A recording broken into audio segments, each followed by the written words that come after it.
लोग तुम्हारी चिता की आखिरी लकड़ी के जलने तक का वेट करेंगे, और जब वो आखिरी लकड़ी भी जल करके बुझ जाएगी तब तुम्हारा भाई, बेटा, दोस्त, ये सब अनंत समय के लिए तुम्हें शमशान में छोड़कर तुम्हारी अगली यात्रा के लिए अलविदा बोलकर छोड़कर वापस अपने घरों में लौट जाएंगे। कुछ दिन तो तुम उनके बीच जिंदा रहोगे कि अच्छा इंसान था, थोड़े दिन और जी लेता, और फिर समय के भंवर में वो तुम्हें कहीं पीछे छोड़कर आगे निकल पड़ेंगे। वो तुम्हारा वापस आने का वेट नहीं करेंगे, क्योंकि उनको पता होगा कि जो एक बार चला गया वो वापस नहीं आता, तो वेट करने से क्या फायदा। बस तुम्हारी कहानी यहीं पर खत्म हो जाएगी।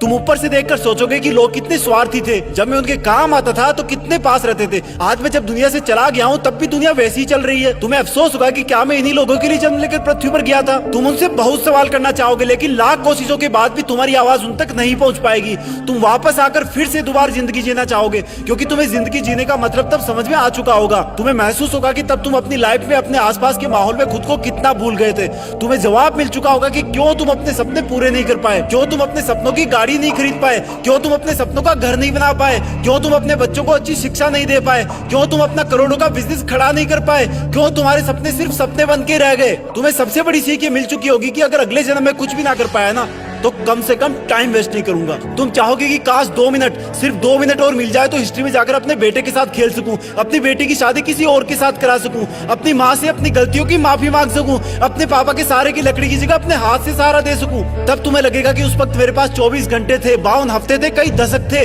लेकिन मैंने कितना टाइम वेस्ट किया। माँ जगाते जगाते थक जाती थी, लेकिन तुम रात को देर तक पढ़ने के बहाने से सुबह 8 बजे तक सोते रहते थे, जबकि असलियत ये थी कि तुम चैटिंग करते रहते थे, अपनी फोटोज को एडिट करके अपने आप को स्मार्ट दिखाते थे, गंदे वीडियो देखते थे। कितना टाइम वेस्ट करते थे तुम। जब माँ का फोन आता था तो तुम अपने जवानी वाले प्यार के साथ बिजी रहते थे, और जब तुम्हारी माँ सो जाती थी तब तुम फॉर्मेलिटी के लिए एक मिस कॉल छोड़ दिया करते थे, ताकि तुम सुबह ये दिखावा कर सको कि तुमने इतनी रात को भी कॉल बैक किया। Shame on you idiot. तुम हर काम को, पढ़ाई को कल पे टाल दिया करते थे। जो हाथ तुम्हारे बूढ़े माँ बाप को सहारा देने चाहिए थे, वो हाथ हमेशा बिना मतलब ही मोबाइल पर उंगलियां फिराने में बिजी रहता था। तुमने कितने घंटे सुबह लेट उठने की वजह से बर्बाद किए। उन घंटों को मिला के कई दिन बन जाते, दिन से महीने और महीनों से कितने साल की जिंदगी तू एक्स्ट्रा जी सकता था। मेहनत करके अपने सपने पूरे कर सकता था, अपने माँ बाप को भी कहीं घुमाने ले जा सकता था, अच्छी किताबें पढ़ के अपनी लाइफ में कितनी वैल्यूज ऐड कर सकता था। अब मरने के बाद 1 मिनट तो क्या, 1 माइक्रो सेकंड भी नहीं मिल सकती तुझे, क्योंकि जिंदगी में कितने ही साल पहले ही मिल चुके थे तुझे। पर थैंक गॉड कि ऐसा कुछ भी नहीं हुआ। अभी तुम अभी मरे नहीं हो।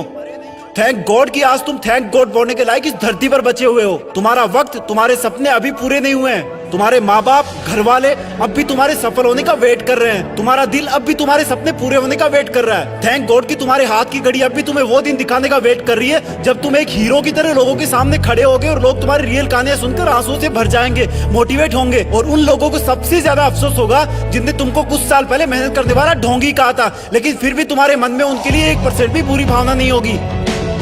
ये अलार्म कल भी बजेगा। अगर तुम उठ गए तो ये तुम्हारे जिंदा रहने का सबसे पहला सबूत होगा। अगर तुम अलार्म बजने से भी पहले उठकर अलार्म को बंद करके अपने काम पर लग गए तो ये तुम्हारे सफल होने का सबसे बड़ा सबूत होगा। और अगर अब भी तुम डेली 12 घंटे सोओगे तो तुम्हारी आधी लाइफ तुम मरे हुए के समान जियोगे, क्योंकि सोता हुआ और मरा हुआ इंसान इस दुनिया में नहीं रहता। तुम्हारा आउटपुट एब्सोल्यूट 0 रहता है। अगर तुम डेली 8 घंटे सोओगे तो तुम्हारी 1/3 लाइफ ऐसे ही खत्म हो जाएगी, और अगर डेली तुम 6 घंटे सोओगे तो तुम्हारी 1/4 लाइफ ऐसे ही गुजर जाएगी। अरे कई महान लोग तो सिर्फ 4 घंटे सोया करते थे। रात को सोकर सुबह उठने का मतलब है कि हमें और मौत में 1 दिन का फासला और कम हो गया है। इससे पहले कि मौत तुम्हारे पास पहुंचे तुम अपनी मंजिल तक पहुंच जाओ। अपनी कहानी लिख दो, जो लाइफ में करना चाहते हो वो कर लो, पर कम से कम सुबह जल्दी उठना सीख लो, क्योंकि तुम ज्यादा जीने के लिए अपनी उम्र नहीं घटा सकते। सिर्फ और सिर्फ बची हुई जिंदगी में टाइम मैनेज करके अपना टाइम बढ़ा सकते हो। तुम्हें करना होगा, तुम कर सकते हो। You can do it, you can manage your time. तुम्हें बाद में पछताने से पहले अभी अपने टाइम को सही ढंग से यूज करना होगा। जय हिंद।